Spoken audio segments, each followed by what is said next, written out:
exploring how we can master ourselves by looking at how authors and experts say it is possible, with your host, Shashiti Basu.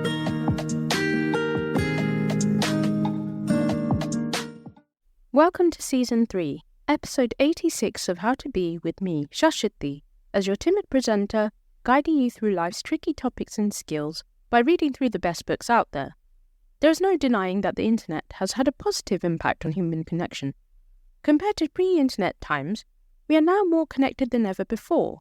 However, some would argue that the more anonymous and less immediate interaction associated with digital communication is actually bad news. Behind the screens of smartphones and the keyboards of computers, there are also more chances for deception, particularly for vulnerable people. So how does the internet hinder our relationships? Here is UKCP psychotherapist Mark Vahrmeyer from Brighton and Hove Psychotherapy on his thoughts. As a psychotherapist, I think that it's fair to say there has been an exponential increase in the numbers of people looking to get their relational needs met online. What we might call parasocial relationships. But I think there's a misnomer in this concept because the idea of being able to get relational needs met through a relationship that is essentially one way, so it's an audience towards a media celebrity or a social media presence. The social media presence relates to the audience as a whole, whereas that audience member relates to the social media presence as if they know them as an individual. These relationships tend to be based on the concept of sameness rather than difference, which is a mark of healthy, real relationships. Why might this be? Well, fundamentally, I've already alluded to one point, which is it's easier. It's easier than having real relationships with real people because we don't have to contend with difference. So in this way, there's actually quite a strong narcissistic element to all of this. I think there's some real pitfalls in that increasing numbers of people seem to be substituting their real relationships for these pseudo relationships. And fundamentally, these parasocial relationships or pseudo relationships don't meet our relationship needs. So all of us have relationships in order to be seen and understood. And these types of relationships essentially leave us feeling deficient, which can then contribute to low self-esteem. Our first book is from Harriet Gibsone, who is a former Guardian culture writer. She began her career as a runner for MTV before becoming a music journalist in the 2000s, writing for publications such as Q, NME, Time Out and Nylon. She spent 8 years as a Guardian staff writer and editor, and now has a column for its weekend magazine. Her memoir, Is This Okay? One Woman's Search for Connection Online, was published this year. It was wonderful speaking with her, and here is a snippet of our chat. But find the full interview on www.howtobe247.com or on the YouTube channel.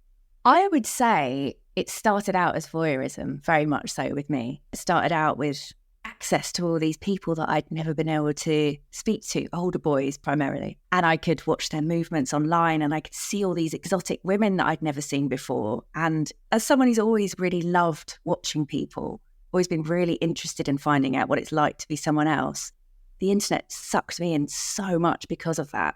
But I would say social media has evolved so much over the last few decades. And now I would say, I don't want to speak on behalf of every single human being on planet Earth, but I think a lot of us are numbing ourselves with the internet. Therefore, escapism is really integral to how we use the internet now. I think it's less about seeing reality, and I really loved early internet because you felt like you were kind of peeking in and you'd see things that you weren't necessarily meant to see. A photo that a friend had tagged someone in and you thought, oh, that's great, I've never seen that side profile of that girl before. Whereas now everything is so curated, it's so designed to make you buy stuff, to buy into different human beings who are personalities, who make money out of advertising, that I think it's lost some of that kind of really juicy voyeuristic thrill. And it is a lot more about, disappearing into sort of daydreams and needing stuff that you don't actually need. Well, parasocial relationships have been around since the 1950s, when social scientists discovered that people were having these really extreme reactions to television stars or radio personalities because they were inside their homes, and people felt this complete affinity and desire to be close to these human beings they were never going to meet. And these days, it's only accelerated with the fact that you now have access to these people 24 hours a day on social media. And I think Parasocial relationships probably had a huge increase over the pandemic for obvious reasons. We were cut off from our friends and our families. And the internet's very good and deceptive. It makes you feel as if you're having this connection with someone, that you're sharing a moment, that you're learning about someone's true being, when actually it's all kind of constructed to make you feel something. There isn't that much genuine connection, I don't think personally, from these people that we're idolizing on the internet. I think I don't know if we're post-pandemic, but whatever era we're in now, I still think it's very prevalent. As I said earlier, I think the internet is less about having these conversations with people and more about idolizing personalities and content creators. There's like a weird hierarchy to the internet now that I'm seeing. So I think the parasocial relationships are kind of putting a slight distance between human beings in reality. I've got a friend who works at a university, and she said that during Freshers' Week, or the first week of term, the students are all put in a room, and instead of looking at each other and having kind of those really uncomfortable, awkward conversations, they're looking at their phones. They're looking at people on their phones. And so a few months into university, they're getting really depressed because they're lonely. They don't have friends. And that's because they are not interacting with human beings. And I know this seems really cliche, like everyone knows this kind of, the internet is not good, it's not healthy, but I do really feel that it's creating a kind of a fear of actual genuine intimacy and connection. It's a lot easier to get that hit of dopamine from staring at someone than it is to have that kind of often quite awkward moment of revealing yourself to someone, talking to someone. You know, it's not always nice being in a sort of a direct conversation with someone, but you have to do it because you don't get that buzz from staring at people because they're not there, they're not real, and they can disappear at any time. It's hard because I feel like everything in society is extremes in both directions now. So, if you consider like a marginalised group, or the fact that someone might have from a tiny village connection to someone who is like them that they wouldn't normally have because no one else in their village is got ADHD or is trans or something like, there are genuine communities online that are beneficial to people that help them from feeling alienated and alone. So on one hand, it's brilliant. And on the other hand, it does create this artificial sense of connection that does actually delay genuine connection. But then when I think about past generations, there was so much stoicism and so much toughness and a lack of vulnerability that there probably was a lot of loneliness in that way of life too. It's just different now.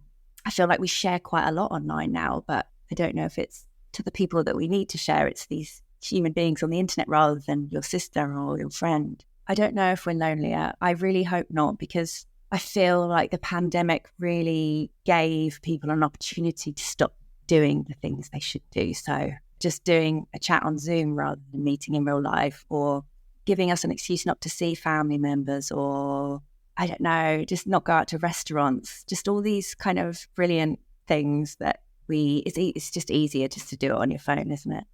I mean, I don't remember feeling insecure before I had the internet, but then it arrived when I was 15. So that's when you start feeling insecure anyway, because your body and your brain is developing and changing and you're feeling all these new things and you're looking different and you've got spots and stuff. So I can't separate if it was the internet or adolescence that made me into the insecure wreck that I became. But I do think, I'm not a scientist, but it's really dangerous for teenagers on the internet because those pathways are created during those years, those adolescent years, and addictions that are dangerous at that age as well. I would say when I was a teenager, it was incredibly intoxicating to go on forums and talk to strangers, and I got a real thrill out of it, but it was really naive and quite experimental and ridiculous. And I say this in the book, but my best friend and I would log on and just say really disgusting things about excrement to men that we knew were going to try and say something sexual to us. And it was this exciting thrill to sort of play with these sort of predatory men.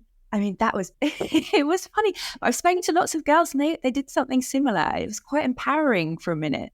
And then MSN arrived and it created this constant dialogue with people that you were seeing at school most of the time. But I really loved that as well. But it was dangerous because it was such a profound distraction and a lot of sort of nastiness could be created. And it was the sort of very early days of a nasty message might have been sent, or you might have, I don't know, been left out of a conversation. Like people might have deleted you as a friend. So all that kind of layer of those sort of insidious things that are magnified much more in today's culture. And then, yeah, I think for me, it's just been a huge distraction from doing the things I should be doing. So I've always been really jealous of people who are smarter than me. But if I was on the internet less, then I could read more books. But instead, I just keep staring at fit girls on the internet and not reading books. It's inhibited me as a young person, I would say. Like, I feel like I could be a more rounded, intelligent, worthy person had it not been for those early years. Gibson describes a unique bond between herself and her friend when she was young, who share a common interest in things like the Sylvanian families, the album Jagged Little Pill, and watching Ricki Lake. However, their relationship becomes even more solidified through an obsessive and secretive hobby they both engage in.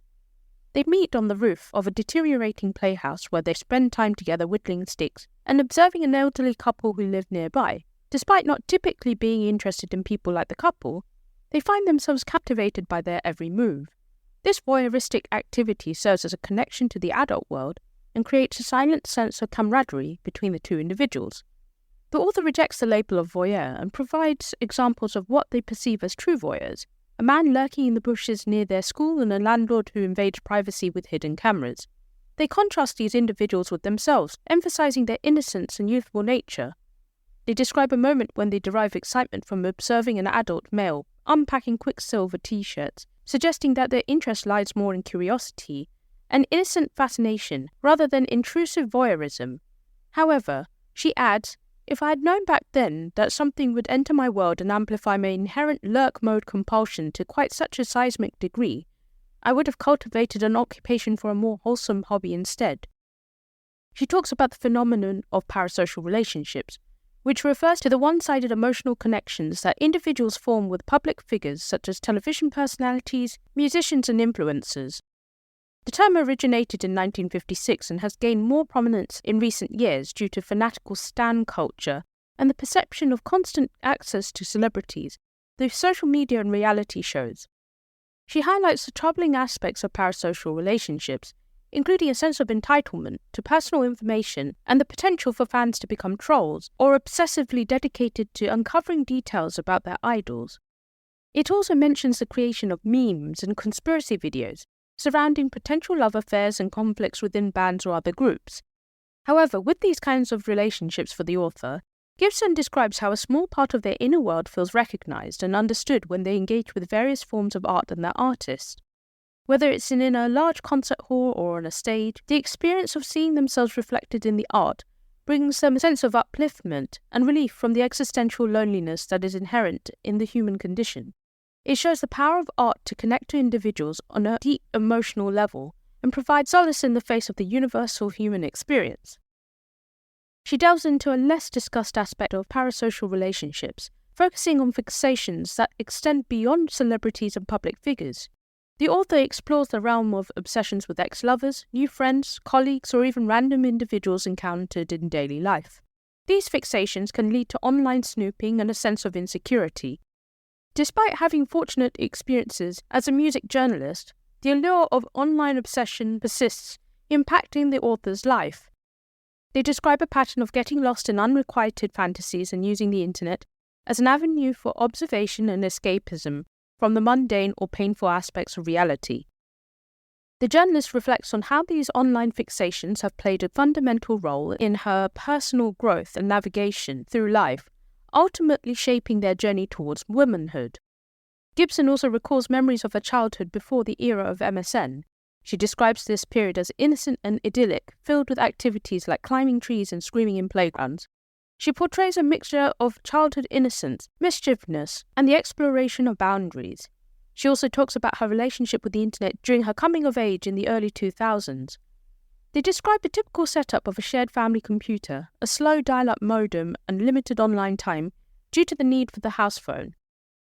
The author reflects on the contrast between their current internet usage, characterized by hours of mindless browsing, and their initial experiences when they were younger, They recall their first time going online, feeling a mixture of panic and excitement, as they navigate between wanting to play computer games and seeking more mature and meaningful connections.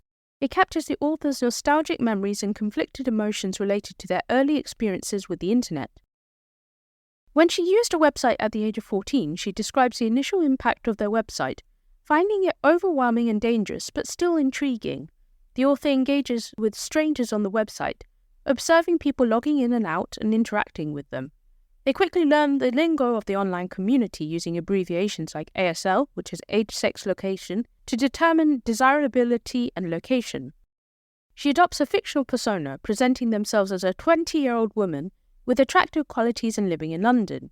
They engage in conversation with a man named Garfield, real name Elon, from Germany, discussing various topics including the weather, tiredness, and sharing email addresses.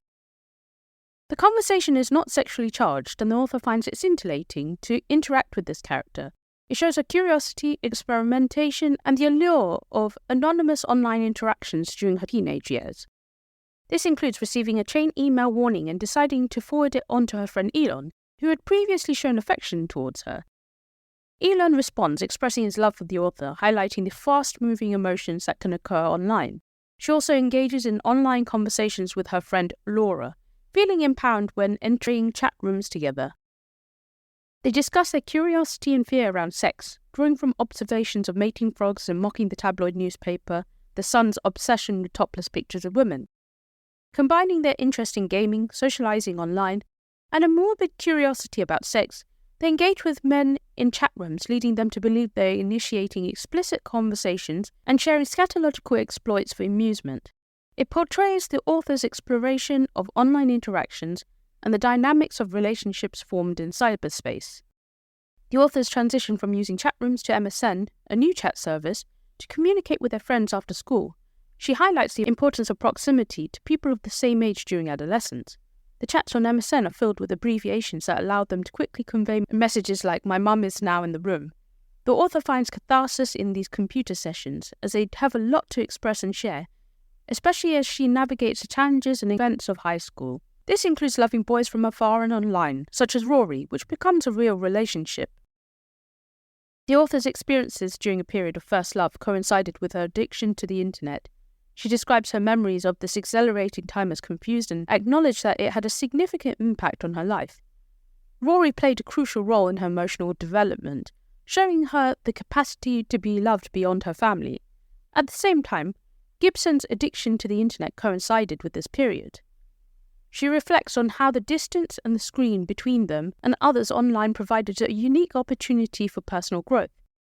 As someone who tends to react slowly and be meek in real life, the internet allowed her to engage in meaningful conversations and form connections without the pressures of physical interaction. They also mention the bittersweet satisfaction of being able to observe Rory's online activities when her real-life closeness had diminished. It explores the complex emotions and allure of the online world during a significant period of the author's life. Her next fascination went to a website called We Love Indie Gigs and its appeal to the author. The main attraction is its forum, which serves as a gathering place for scathing and cliquey music enthusiasts. Feeling claustrophobic in our small town and bored with local connections on platforms like MSN, she sought a broader horizon and a more aspirational peer group to satisfy her evolving musical tastes. Obviously, there were pitfalls with online forums in the forms of trolls and unfortunate relationships before she logged off for good. When she went to university, Gibson talks about her experience with MySpace, an online platform for self-expression and social networking. MySpace is portrayed as a destination for artistic individuals, attractive teenagers, and young adults to connect, socialize, and potentially engage in romantic encounters. It is described as a space of self-expression where users can showcase their quirks and cultural interests. MySpace seemed to provide her an alternative and more appealing avenue for self-presentation. Gibson illustrates how MySpace allowed individuals, even those who may feel like outcasts in their offline lives, to garner attention and adoration from a broader online community. However, it also made her question whether she can compete in this arena of aesthetics and give her another avenue to become addicted to another person from afar, while also bringing up the idea of eating disorders fueled by these networks. The author also talks about exploring a person's social media presence before meeting them. The person in question, named Jim, is described as having an unpretentious and somewhat scattered social media presence that is difficult to categorise. The author mentions finding Jim's Facebook profile picture blurry and showing him looking busy on his BlackBerry next to a plate of spring rolls. She's impressed by Jim's professional digital footprint, which showcases his highbrow industry successes and portrays him as a mature and successful individual, despite evidence to the contrary. As Gibson builds a career in music journalism, she talks about the highs and lows during this time. At one point, she begins dating Jim and uses Facebook to try and suss him out. When this relationship ends, the author begins exploring streaming platforms and the potential access to personal information that an ex may provide. While many internet users are cautious and employ privacy controls to protect their digital information, Gibson suggests that there remains a gap or vulnerability in streaming platforms, particularly Spotify, which allows for glimpses into users' intimate lives. She engages with Spotify using the search bar to potentially uncover personal and revealing information about her ex, suggesting that the platform holds the real dirt and the raw truth about individuals. She calls it an emotional safari that goes through the stages of peace, total fear, safety, a desire to feel anything, and affection. She also gets into Twitter during the early 2010s, where she describes her friend Laura, who has a popular Twitter account where she discusses music passionately and receives engagement from others.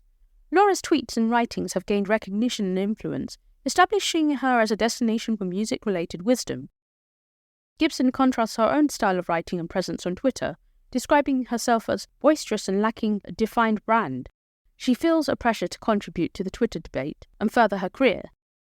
The platform at the time is described as a space motivated by ordinary people seeking entertainment during her coffee breaks or while dual screening at home. However, there's also a power dynamic on Twitter with journalists and media professionals dominating the platform and shaping conversations. The author desires to be part of this influential group and hopes to gain recognition by being included in the 30 Under 30 list published by Music Industry magazine. She feels left out of the debate, and Laura actually eventually quits Twitter due to its toxicity.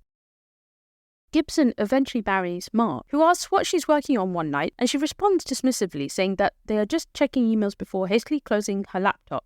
She talks about having intense and vivid parasocial relationships, which likely refers to her deep emotional connections or attachments to celebrities or public figures through social media and entertainment. In this case, Coldplay singer Chris Martin. Her involvement in these parasocial relationships seems to satisfy her desire for a celebrity affair in reality, implying she finds fulfillment or excitement in her imaginary connections rather than seeking real-life romantic involvement with celebrities. During her fourth trimester, she refers to the period of adjustment and challenges that new parents face in caring for a newborn. While she is supposed to feel relieved and happy about the arrival of her healthy child, she finds herself experiencing boredom and stress. In this difficult phase, she turns to social media as a temporary distraction and source of connection. However, she recognizes that social media can be toxic and exhausting, akin to a friend who leads them astray in a time of grief. She admits to mindlessly scrolling through social media without acknowledging the absurdity of it. She mentions envying a well-being influencer's seemingly perfect routine and discusses it with her friend Debbie about how burdensome it must be to maintain such online obligations even while pregnant or having a newborn baby. It shows her struggle to navigate the challenges of early parenthood and her ambivalent relationship with social media during this period. She contemplates how people judge and perceive each other through social media. Gibson acknowledges that they have a tendency to think about and categorize others based on their online presence and actions. She questions the acceptability of this behavior and reflects on the superficial judgments that are made about people's appearances and surface-level achievements. She highlights the prevalence of this judgmental mindset in the age of social media, where people constantly compare and evaluate each other's lives based on their online activities. She raises concerns about making assumptions about someone's background and personal life solely based on their social media presence, such as deducing information about their childhood or relationship status from the timing of their posts or their punctuation choices. She talks about the potentially negative impact of social media on our perceptions of others, and raises questions about the acceptability of making judgments based on curated online personas. Our final book is from Emma Gannon, who is a Sunday Times best-selling non-fiction author, award-winning novelist, podcast host of Control-Alt-Delete, and creator of the newsletter The Hyphen. Here she is speaking to Fern Cotton. There is an optimism running through this book which people have picked up on, which I really like, because I think there's a lot of books about the doom and gloom. There's a lot of books out there about screen time. Like, we know it all. We actually know all the information now. That documentary, The Social Dilemma, was a big one where we realised the Silicon Valley tech gurus weren't letting their kids use the same technology they'd built. And all of that stuff was really scaremongering. But I wanted to write a book that was like, okay, what do we do with that information and what solutions could we bring to ourselves? And also the fact that I did want to talk about being human. We're not like a static profile picture where we're a personal brand and like everything must be on brand. And I've written about that for years. And in some ways, yes, we do have a self on the internet now, like a virtual self that I wear a lot of yellow and where I wear glasses and I am a little picture. But we're also a barrel of contradictions. Like, human beings are so complex. We change our minds every single day. We get things wrong, we mess up, we make mistakes. We're not the same person every day. Like, I don't know if you ever say, I don't feel like myself today, or I feel like a completely different person today. We're just up and down and ebb and flow. And I think the internet doesn't really allow for that. I think it's like when you work in a job and you have your head down for 5 years and you look up and go, how long have I been here? I feel like we've just been on our phones, like head down, that we haven't noticed time moving. And it's true, it was really good. There was a time where it was amazing. And there's lots of studies in the book. I think it was 2011 was a really good time for the internet where people were reconnecting with old friends, like on Friendster and Facebook, and kids were doing better at school because of the internet. And political change was happening in a good way because of Twitter. And we were like, oh my God, this could be amazing. And I think over the last 5 years, something's changed where it's making us miserable. And there are, of course, still good things, and you can still make really good friends. And also, I guess it's important to say that the internet isn't like a thing. It's not like a sentient being. We're the things that are using it. So we have got work. We've forgotten that. Like, it's not telling us, okay, yes, it's telling us where to go and it's influencing us, but actually we are the collective thing that makes the internet what it is. So something's gone really wrong, I think. And yeah, we need to take back control. I think that's why I wanted to write this book is, yes, we're disconnected from each other, but really we're disconnecting from ourselves. The elephant in the room is like, where's our time going? And people are, wanting to quit their jobs and change up their life. And people are taking online courses at the moment and leaning into spirituality and getting more philosophical. But we're kind of addicted to this thing that pulls us away from who we really are. Gannon reflects on the beauty of connection and compares it to the way trees communicate with each other. She mentions that trees send nutrients and warning signals to each other through their network of roots, highlighting the importance of staying connected and helping one another. The author emphasizes that humans are also interconnected, especially in the age of technology and social media. She discusses the power humans have to either support or harm each other, similar to the impact trees have on their environment. The author urges for cooperation and support, stating that without each other, like without trees, humanity would be lost. She acknowledges the global crises we face, such as climate change, loneliness, and having been through a COVID-19 pandemic, and suggests that fear often drives people apart, when what is needed is unity. She advocates for embracing online connections and utilizing the vast network available to us to enhance our online interactions and relationships, emphasizing the importance of not taking these connections for granted. It is not just about how disconnected we are from each other, but more so from ourselves. The more individualistic our culture gets, the more we disconnect from each other and lose sight of a more common goal. The internet, if not approached with intention, can lead us into superficial and distracting world of online games and schemes, distancing us from our human essence. There's a risk of missing out on genuine moments of joy. We have the choice to use the internet for genuine connections, or as an escape from reality. According to the Mayo Clinic, social media use can also negatively affect teens, distracting them, disrupting their sleep, and exposing them to bullying, rumour spreading, unrealistic views of other people's lives and peer pressure. A 2019 study of more than 6,500 12 to 15-year-olds in the US found that those who spent more than 3 hours a day using social media might be at heightened risk for mental health problems. While we can attribute blame to the tools themselves for their distracting nature, we must also take responsibility for our own tendencies. We often find comfort in the endless excuses and distractions provided by technology, using them as a means to escape and avoid unpleasant aspects of life. It's important to acknowledge our own role in this dynamic, alongside the engineers who create addictive features that keep us constantly connected. The author reflects on the addiction to and immersion in online life, which led them to feelings of loneliness and disconnection. She attributes this to social platforms prioritizing viral content over meaningful human conversation. She acknowledges the shallowness of the connections she made, as interactions were often based on superficial likes and comments rather than genuine connections. Being misunderstood is one of the most upsetting emotions humans can experience. The more we spend having half-baked conversations online, the more we are losing context with each other. The internet is no longer something separate to us that lives inside a box. It is now a huge part of overall life. However, we should probably be looking more closely at what we actually use it for, and how much time we feel comfortable being connected online. According to the online magazine Inc., we tap, swipe, and click on our phones 2,617 times per day. Harvard-trained sociologist and life coach Martha Beck says we have two selves, our social self and our essential self. Our social self knows how to be polite in meetings, wear clean underwear, and to eat our foods with a knife and fork. In other words, the learned behaviours and social codes we adhere to. But our essential self is one we must protect at all costs. So many problems stem from feeling disconnected from ourselves. One of the worst feelings for any social animal is abandonment, and that is why it hurts so much when we abandon ourselves. Gannon recommends planning a nostalgia afternoon.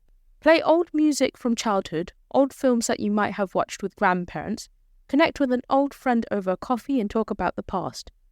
What things or parts of yourself do you miss from that time? Technology has definitely made us productive. We get more done, but we don't know when to stop. She says we need to stop being seen as machines, so block out an hour per day in your diary, just for you, for the fun of it. We can only work like humans, which is to our own human rhythms. Business author Tony Schwartz writes in his books about managing our energy, not time, and explained on HuffPost.com, our bodies operate by the same 90-minute rhythm during the day. Researchers have called this our ultradian rhythm. We should lean into our natural energy spikes and normalize our need for rest. Gannon believes connecting or reconnecting with someone is an act of vulnerability. Reaching out and not knowing quite what response you'll get back can be terrifying.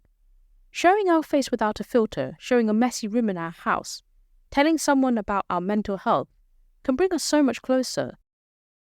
The author recommends this exercise. Ask yourself gently, what are you covering up? What is the one thing or couple of things that you are worried anyone would know about you? Try the worst-case scenario exercise. What would be the worst thing that could happen if someone knew this about you? And we seem to be tired. Here's an example of how fatigued we are.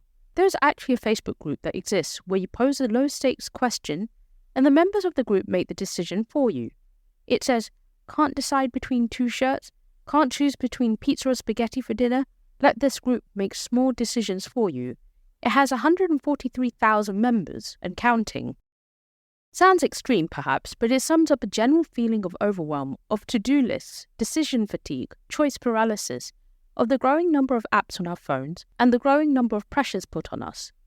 Social media and the way we are currently using it is fatiguing us. Over time, it has become a very different place to the online world we entered decades ago. The algorithms, gamification, and inbuilt technologies have changed our behaviours, exhausted us, and quite frankly manipulated us in the process.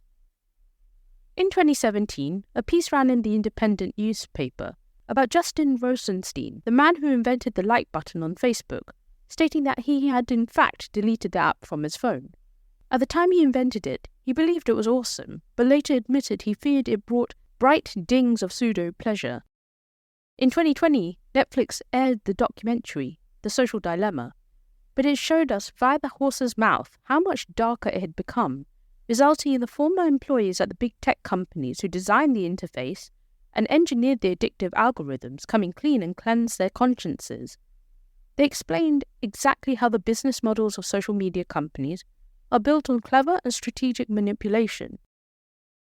Gannon asks, why are we so desperate to cling on to social media then?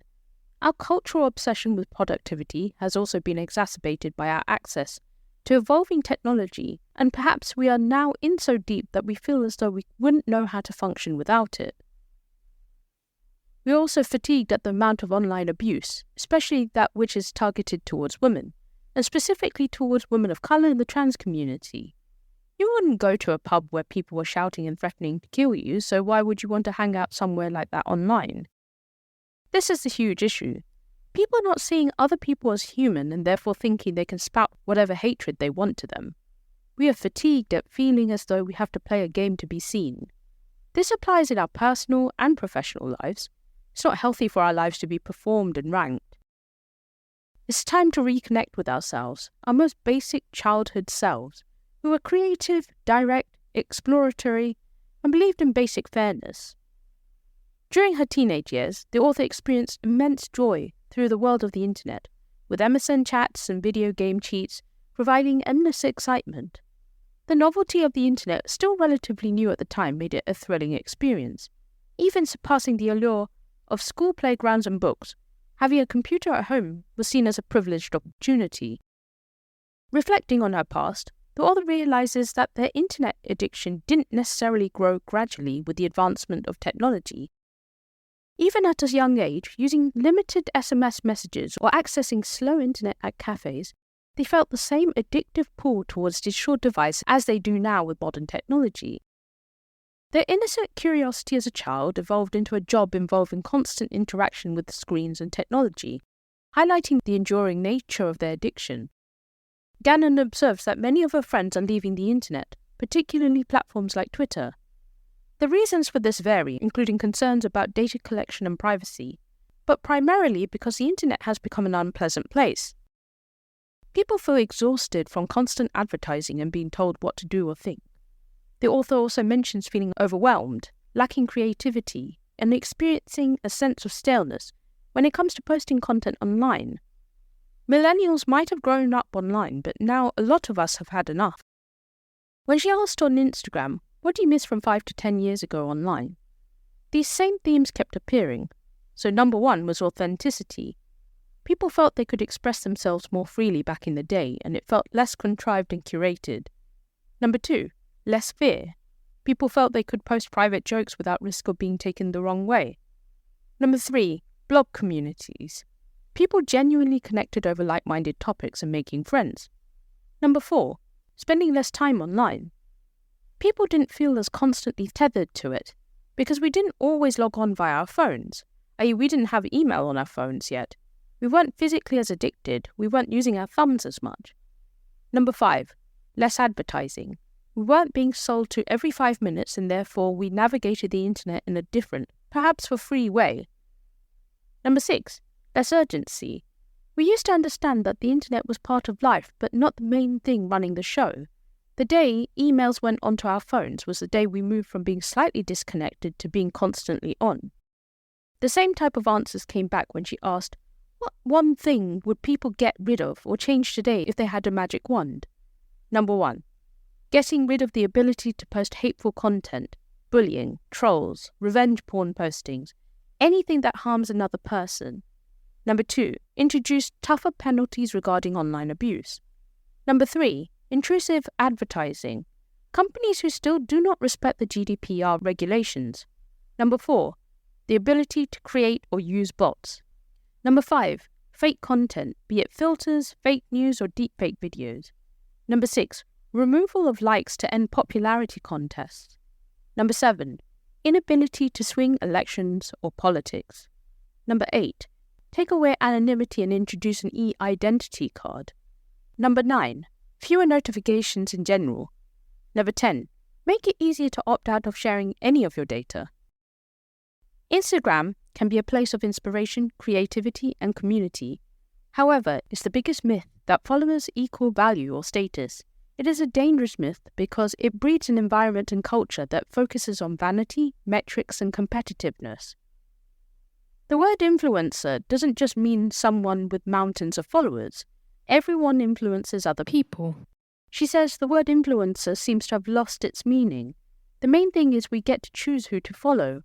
And it's not about the amount of followers, but it's about being seen.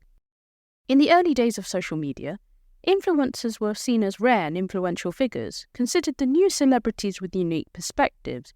They gained followers and attention through online platforms eventually monetizing their influence. Fast forward to 2020, the influencer marketing industry is valued at $5.5 billion and expected to reach $22.3 billion by 2024, as per research by Markets and Markets in 2019. As the influencer industry expands, so does the issue of fraud. A study by a good company revealed that fraudulent activities are on the rise, resulting in approximately $750 million in wasted resources. Many individuals are focusing on gaining followers, even if it means engaging with bots or speaking into an empty void, disregarding genuine human connections. She said she thinks we need to go back to basics and concentrate on interactions over vanity metrics. Product placement has been a long-standing practice dating back to the early days of cinema. Nowadays, everything, including activism and body positivity, can be commodified and marketed. Social media and individual online influencers have become the modern platform for this, with everyday people amassing large followings. Traditional celebrities also leverage platforms like Instagram to connect directly with fans and control their own narrative. Forbes reports that 84% of millennials prefer digital stars' recommendations over traditional marketing. The influencer marketing was due to grow to $13.8 billion in 2021. Gannon encourages readers to prioritize their well-being by practicing digital hygiene, curating their online experiences, and being intentional with phone usage. She suggests having separate personal and public social media accounts, changing notification settings, and engaging in active phone usage rather than passive scrolling. Through her insights and personal experiences, Gannon aims to help individuals reclaim their humanity and establish healthier relationships with the online world. Gannon suggests setting digital boundaries, such as using automated responses and not replying immediately, to reclaim control over our online interactions. She advises minimizing notifications and questioning the motives behind our online activities. Gannon encourages reaching out to old friends with meaningful messages and valuing offline connections. She believes that people are rediscovering the importance of offline interactions and predicts a shift towards more genuine human connections in the future. So to sum up, Gibson says in Is This Okay? That her engagement with the internet has been an ongoing affair, comparing it to infidelity while acknowledging their stable relationship with friends and relatives in real life. He showcases her struggle with the addictive nature of the internet and her recognition of the need to reduce its influence in her life. She expresses a growing awareness of the importance of time and a desire to limit her online habits. Gibson's inner voice, referred to as her long-suffering baseline soul, reassures her that it's acceptable to indulge in the wonders of the internet in moderation, as long as they prioritize sleep, outdoor activities, and real-life experiences. She also touches upon the pressures and comparisons that social media can impose, particularly on women. She acknowledges the jealousy and obsession that can arise from constantly observing the seemingly perfect lives of others online. The author confronts the need to escape despair and fantasies created by social media and embrace the brilliance of simple existence. She embraces the present moment and expresses a desire to savor every experience. Gannon says in Disconnected that it's time to reboot. Get creative for creativity's sake. Reach out to people more. Make things even if no one sees them. Dig deep and notice the causes that need help beyond the headlines. Connect with like-minded people and not so like-minded people. Scrap the shiny exterior of the personal brand. Show the real you. I have to agree, we've disconnected the more we build parasocial-type relationships online. We need more offline meaningful relationships, as well as being vulnerable with the people that you trust online. Please join in on the conversation by following @HowToBe247 on Instagram, Twitter, and Facebook, and subscribe on the podcast, which can be found via www.howtobe247.com. Please do leave a review if you found this helpful, and if you want to be featured. Remember to check out Patreon for exclusive unseen bonus material from every single interview, or for a price of a coffee, and don't forget to check out the new website. Before we go, here are Eric Michelson, who is a proprietor of Research Tree, which is a social media insights firm that serves commercial clients, as well as Natasha S. Dekker, who is a British Asian woman in her 30s, living in the West Midlands in the UK, on their thoughts. See you next week. People do seek genuine connection online, and platforms that facilitate social interactions can be useful when there is an explicit shared understanding of the purpose of connecting and the awareness that those expectations are unlikely to be met in most cases. The most productive virtual communities can be small forums or groups, communities of shared interest where individuals can come together to learn, support, and contribute. The biggest platforms like Facebook, Twitter, TikTok, and LinkedIn feed the desire to make as many connections as possible, which is at odds with deep connection. Their programming around the content you see and the people they introduce to you is less about your fulfillment than building behavioral maps around which to serve ads. This practice can cloud the user's perceptions and hinder connection. So people using the services may mistake the noise of online chatter with coming home to a genuine community or believe that likes equal human connection. People are social beings, generally resilient, but increasingly frayed. We are now 20 years into the programmatic web designed to keep you engaged and the trouble that has brought. I would say that I then ended up spending too much time on Instagram. I would share news updates and things like that because I'd get lots of replies and people, and it was like a weird thing of validation, and it made me feel like I was connected to those people and that it was a relationship and it was friendship, and I got into a really weird headspace where if I didn't update or share things that these people, I wouldn't be worth anything and that these people wouldn't talk to me. And it was really odd because these were people that I were kind of communicating with, interacting with on a daily basis. And it ended up taking up so much of my time that I came off Instagram, and I haven't spoken to any of those people since, and they don't know anything that's happening in my life.